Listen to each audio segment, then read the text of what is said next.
Bienvenue à toi dans cette série de vidéos où je te parle du livre Réfléchissez et devenez riche de Napoléon Hill, un classique dans le développement personnel.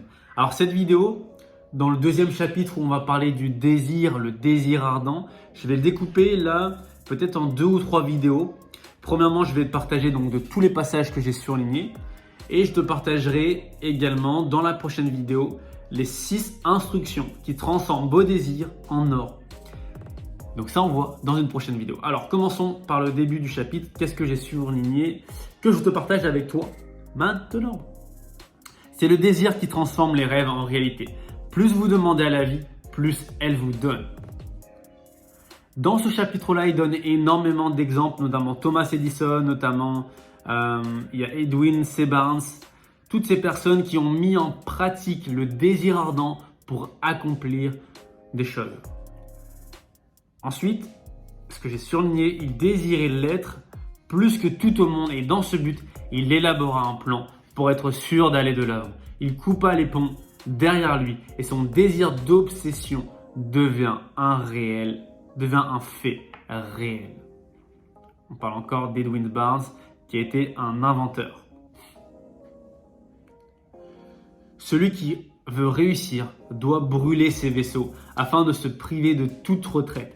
Cette méthode engendra chez lui un état d'esprit qui lui assura le succès. Là encore une fois, c'est un exemple à l'Antiquité lorsqu'ils étaient en guerre. Donc un fameux guerrier grec disait que le seul moyen de gagner cette bataille, c'était de brûler tous les vaisseaux derrière qui poussaient les soldats à avoir ce désir ardent d'aller de l'avant pour finalement gagner. Et c'est ce qu'ils ont fait. On va continuer avec d'autres chapitres.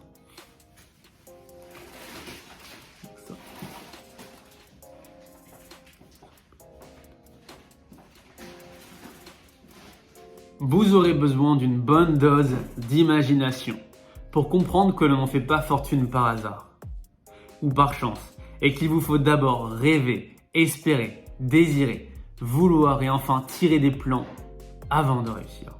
Sachez également dès maintenant que vous ne gagnerez jamais beaucoup d'argent si vous ne désirez pas ardemment et si au fond de vous-même, vous n'y croyez pas.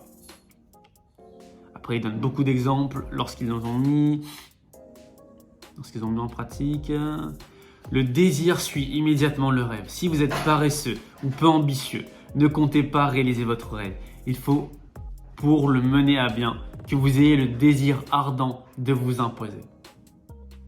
Voilà, je voulais arriver à ce petit poème, j'ai bien aimé. Il y a une différence entre vouloir une chose et être prêt à le recevoir.